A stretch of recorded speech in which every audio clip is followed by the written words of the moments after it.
Welcome. Today, we're diving into Boolean algebra and logic gates.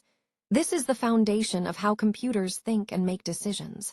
We'll explore the basic concepts, starting with Unit 1, and see how these ideas power everything from simple circuits to complex systems. Let's get started. A brief transitional moment here as we move between sections of the presentation. Let's continue forward to the next topic, which we'll explore in more depth. Logic gates are the foundation of all digital circuits and computers. Think of them as tiny electronic switches. They take one or more binary inputs, zeros and ones, and then, following specific logical rules, produce a single binary output. These simple building blocks combine in countless ways to create everything from basic calculators to powerful processors. Understanding logic gates is the first step to grasping how digital technology works at its core.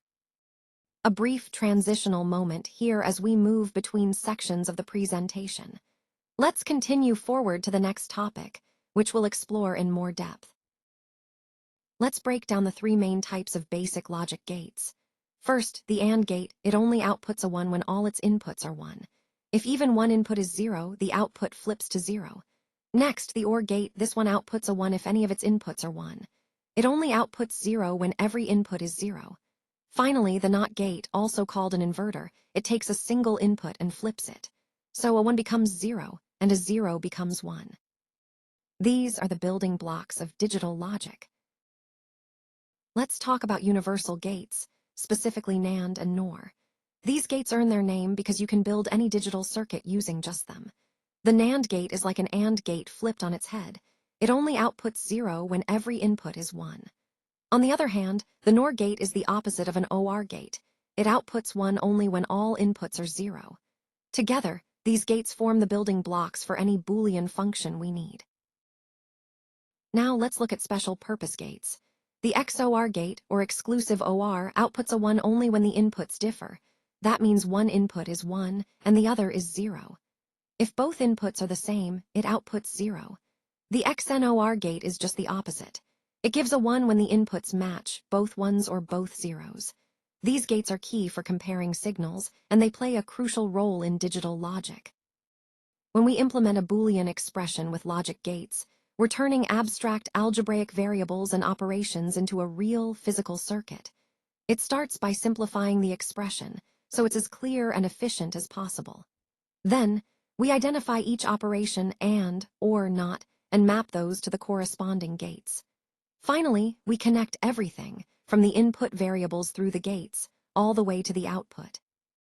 This step-by-step process lets us build a working logic gate circuit from an equation. Let's break down the process of implementing a Boolean expression step by step. First, always simplify your expression using Boolean algebra. Fewer terms means fewer logic gates. Next, follow the order of operations. Start with NOT gates, then parentheses, followed by and finally OR. Begin your diagram by placing input variables on the left, adding NOT gates where needed. Then, group multiplied terms with AND gates. Lastly, combine all those AND gate outputs with a single OR gate to complete the circuit. A brief transitional moment here as we move between sections of the presentation. Let's continue forward to the next topic, which we'll explore in more depth. The NAND gate is special. It's called a universal gate. That means you can build any digital circuit or Boolean expression using just NAND gates. To do this, we start by replacing the basic logic gates with their NAND equivalents. For example, a NOT gate is just a NAND gate with both inputs the same. An AND gate is made by NANDing the inputs, then NANDing that result with itself. And an OR gate, that's two NOT operations followed by a NAND. With this approach, NAND gates become the building blocks for everything. Let's break down how to create a NAND-NAND logic diagram from a Boolean function. First, we simplify the function and write it in sum of products form. That's where the function is expressed as ORs of AND terms. Next, for each product term with 2 or more literals, we draw a NAND gate. These form the first level of gates. If there are any single literals, we also draw NAND gates for them. Finally, all outputs from these first-level gates feed into a single NAND gate at the second level. That's the basic structure. A brief transitional moment here as we move between sections of the presentation. Let's continue forward to the next topic, which we'll explore in more depth. A brief transitional moment here as we move between sections of the presentation.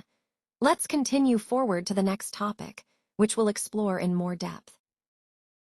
A brief transitional moment here as we move between sections of the presentation.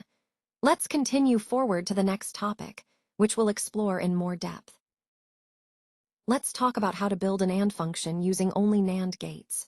NAND gates are universal, which means we can create any logic operation with just them. To get an AND, we first feed the inputs into a NAND gate, then take that output and pass it through another NAND gate configured as an inverter. This double step flips the NAND's output back into the AND result we want. It's a clever trick, using just one type of gate to do so much more. A brief transitional moment here as we move between sections of the presentation. Let's continue forward to the next topic, which we'll explore in more depth. A brief transitional moment here as we move between sections of the presentation. Let's continue forward to the next topic, which we'll explore in more depth. Now, let's look at NOR gate equivalents. These are alternative ways to build the same logical function using different gate combinations. Understanding these equivalents helps us simplify circuits or adapt designs based on available components. It's a powerful tool, knowing how to swap one gate for another without changing the outcome. This flexibility is key in both theory and practical electronics. A brief transitional moment here as we move between sections of the presentation. Let's continue forward to the next topic, which we'll explore in more depth. Please do like, share and subscribe my channel. Thank you for watching.